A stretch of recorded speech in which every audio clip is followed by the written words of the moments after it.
اس وقت ہمارے خدا یسوع مسیح کا فضل ہمیشہ ہم سبوں کے ساتھ ہوتا رہے۔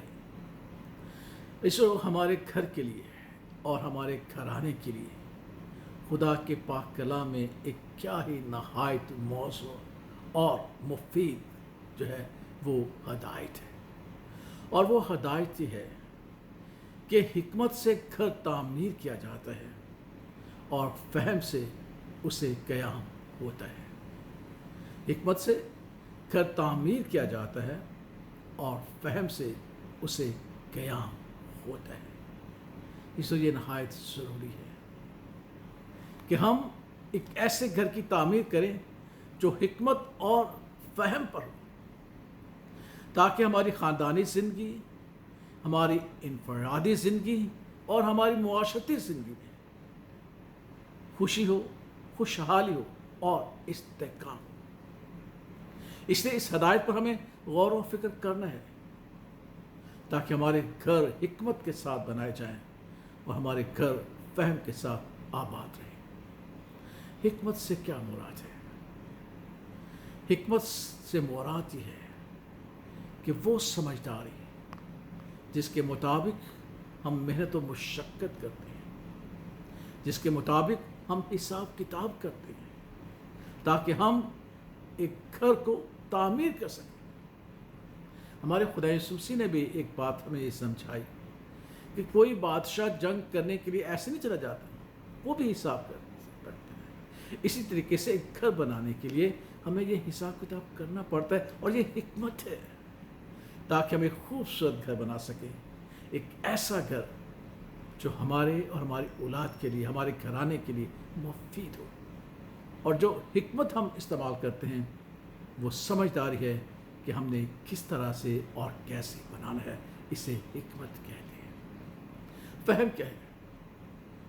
فہم وہ سمجھداری ہے کہ جس میں ہم ایک دوسرے کا احساس کرتے ہیں، ہم ایک دوسرے سے ہم آہنگ ہوتے ہیں، ہم ایک دوسرے کی مرضی کو سمجھتے ہیں، ہم ایک دوسرے کے لائق زندگی بسر کرتے ہیں، اسے فہم کرتے ہیں۔ اس سے مراد ہے کہ ہم میں ایک انڈرسٹینڈنگ ہوتی ہے، ہم میں ایک احساس ہوتا ہے، اور ہم ایک دوسرے سے ایسے ہی نہیں الجھتے، ہم میں ایک محبت ہوتی ہے، ہم میں ایک پیار ہوتا ہے۔ کیونکہ خداوند کے پاک کلام میں ایک اور مقام پر لکھا ہے کہ اگر گھر نعمتوں سے بھرا ہو اور اس میں لڑائی جھگڑا ہو تو کچھ حاصل نہیں۔ اس لیے فہم سے مراد ہے ہمیں لڑائی جھگڑا اور اختلافات سے پرہیز کرنا ہے، کیونکہ اگر ایسا ہوگا تو ہمارے گھر میں اگر ساکھ پات بھی ہوگا تو ہمارا گھر خوبصورت ہوگا، ہماری زندگی آسودہ ہوگی اور ہمیں بھوک نہیں ہوگی، کیونکہ ہم ایک دوسرے کے ساتھ سمجھداری کے ساتھ زندگی بسر کرتے ہیں۔ اسے فہم کہتے ہیں۔ اس لیے یہ دنیاوی بات نہیں ہے۔ آپ خداوند کا شکر کریں، ہم خداوند کا شکر کریں کہ یہ الہی بات ہے، کیونکہ خداوند کا پاک کلام سکھاتا ہے کہ خدا نے بھی کائنات کو حکمت سے بنایا۔ کیسے بنانا ہے، کس طرح سے بنانا ہے، یہ اس کی حکمت تھی، وہ سمجھداری تھی، وہ حساب کتاب تھا جو اس نے کائنات بنانے کے لیے اپنے اندر موجود رکھا تھا۔ اور پھر لکھا ہے کہ فہم سے اس نے بھی کائنات کو قیام بخشا ہے۔ کن میں فہم؟ خدا باپ، خدا بیٹے اور خدا روح القدس میں جو خالق ہے۔ اور آج اگر یہ کائنات قائم ہے تو ان کے فہم سے ہے، ان کے انڈرسٹینڈنگ سے ہے، سمجھداری سے ہے۔ وہ ایک دوسرے کا احساس کرتے ہیں، باپ بیٹے کو عزیز رکھتا ہے، بیٹا باپ کو عزیز رکھتا ہے، اور روح القدس باپ اور بیٹے کے مطابق زندگی بسر کرتا ہے احساس کے ساتھ۔ اسی لیے کائنات آج تک آباد ہے۔ اور یہ اصول ہمیں سیکھنا ہے کہ گھر حکمت سے، لیکن اس کو قیام فہم سے ہے، انڈرسٹینڈنگ سے ہے، باہمی رضامندی کے ساتھ ہے۔ اب سوال یہ پیدا ہوتا ہے کہ ہم ایسی حکمت کہاں سے حاصل کریں، ایسا فہم کہاں سے حاصل کریں کہ ہمارا گھر، ہمارا گھرانہ قائم رہے، ہم خوشحال اور مستحکم رہیں۔ خداوند کا پاک کلام ہمیں سکھاتا ہے حکمت کا خوف، خداوند کا خوف حکمت کا شروع ہے۔ خداوند کا خوف حکمت کا شروع ہے، اور اس قدوس کی پہچان ہی فہم ہے.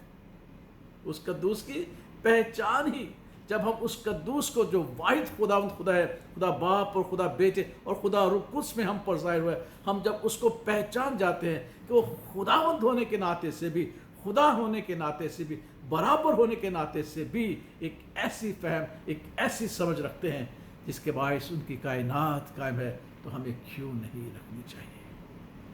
یہ فہم اس کی پہچان سے حاصل ہوتی ہے کہ ہم کس طرح ایک دوسرے کا احساس کریں، کیونکہ وہ ہمارا احساس کرتا ہے.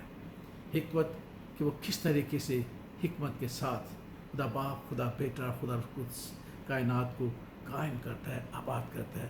ہمیں اس کے خوف میں رہنا چاہیے. اگر یہ دونوں باتیں ہماری زندگی میں ہوگی، ہمارا گھر مضبوط ہوگا، ہمارا خاندان خوش ہوگا، اور ہمارا معاشرہ جو ہوگا وہ استحکام پائے گا. انہی باتوں پر غور کیجیے گا. خدا باپ، خدا بیٹے اور خدا روح القدس کے نام میں آمین.